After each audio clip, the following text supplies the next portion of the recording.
তৎকালীন স্বরাষ্ট্রমন্ত্রীর নির্দেশনায় ডিবি অফিস থেকে সমন্বয়কদের খাওয়ানোর ছবি প্রকাশ করেন তৎকালীন ডিবি প্রধান হারুনুর রশিদ। এতে ক্ষুব্ধ হয়ে পদ থেকে হারুনকে সরিয়ে দেন শেখ হাসিনা। এমন ফোনালাপে ট্রাইব্যুনালে উপস্থাপন করেছে প্রসিকিউশন। এদিন ওবায়দুল কাদের, আরাফাত সহ 7 আসামির সর্বোচ্চ সাজা চেয়ে যুক্তিতর্ক শেষ করেছে প্রসিকিউশন। ভোগান্তি ভুলে চলে আসুন রিগালে। ওয়ারেন্টি সহ স্টাইলিশ কালেকশন নিয়ে রেডি রিগাল ফার্নিচার। জুলাইয়ে বৈষম্য বিরোধী ছাত্র আন্দোলনের সময় মিন্টো রোডের ডিবি কার্যালয়ে 6 সমন্বয়ককে নির্যাতনের পর খাবার খাওয়ানোর ছবি তুলে সেটি সামাজিক যোগাযোগ মাধ্যমে প্রচার করা হয়। বুধবার আন্তর্জাতিক অপরাধ ট্রাইব্যুনালে ওবায়দুল কাদের, তৎকালীন স্বরাষ্ট্রমন্ত্রী আসাদুজ্জামান খান কামাল ও ডিবি প্রধান হারুনুর রশিদের ফোনালাপ উপস্থাপন করা হলে সেই ছবির প্রচারের তথ্য সামনে আসে। স্বরাষ্ট্রমন্ত্রীর নির্দেশে ছবি প্রকাশ করা হলেও শেখ হাসিনা তা ভালোভাবে নেননি।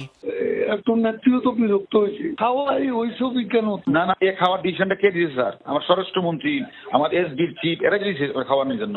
জি স্যার, ছবি তোলা প্লাস হলো বিবৃতিটা প্রকাশ। ছবিটা নিজের কাছে রেখে দিবা, এটাকে না, ওনারা তো বলছে প্রকাশ করার জন্য স্যার। ডিবির পদ থেকে হারুনকে সরিয়ে দেওয়ার সিদ্ধান্ত নেন শেখ হাসিনা। তবে এই সিদ্ধান্তে পুলিশ বাহিনীতে ক্ষোভ তৈরির পাশাপাশি আন্দোলন দমনে প্রভাব পড়ার আশঙ্কার কথা জানা যায় ওবায়দুল কাদের ও স্বরাষ্ট্রমন্ত্রীর ফোনালাপে। হারুন বেবি সরাই দিচ্ছেন।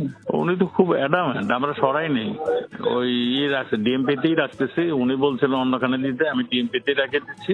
তার শুধু তার মানে ডেস্কটা পরিবর্তন করে দিচ্ছি। আপনার পুলিশ ফোর্স তো ডিমোরালাইজ, সব ডিমোরালাইজ হয়ে যাবে। এদিন মানবতা বিরোধী অপরাধে ওবায়দুল কাদের, বাহাউদ্দিন নাসিম, মোহাম্মদ আলী আরাফাত সহ 7 জনের মামলায় যুক্তিতর্ক উপস্থাপন শেষ করেছে রাষ্ট্রপক্ষ। তাদের রাজনৈতিক নেতৃত্বের ছদ্মবরণে প্রকৃতপক্ষে তারা ছিল আসলে দুর্বৃত্তপরায়ণ, তারা ছিল দুর্নীতিবাজ, তারা ছিল দুষ্কৃতিকারী। সন্দেহাতীতভাবে এই মামলাটি প্রমাণ করতে সক্ষম হয়েছে, সর্বোচ্চ শাস্তি দাবি করেছে। পাশাপাশি আমরা তাদের সকল সম্পত্তি বাজেয়াপ্তির আদেশ চেয়েছি। এ মামলায় আসামি পক্ষের শুনানি কাল। এছাড়া সাজাপ্রাপ্ত আসামিদের সম্পত্তি ক্ষতিগ্রস্তদের মাঝে কি প্রক্রিয়ায় এবং কতটুকু বন্টন করা হবে তা ট্রাইব্যুনালের রায় স্পষ্ট করে উল্লেখ করার আবেদন করেছেন চিফ প্রসিকিউটর। রাব্বি হোসেন, যমুনা নিউজ, ঢাকা।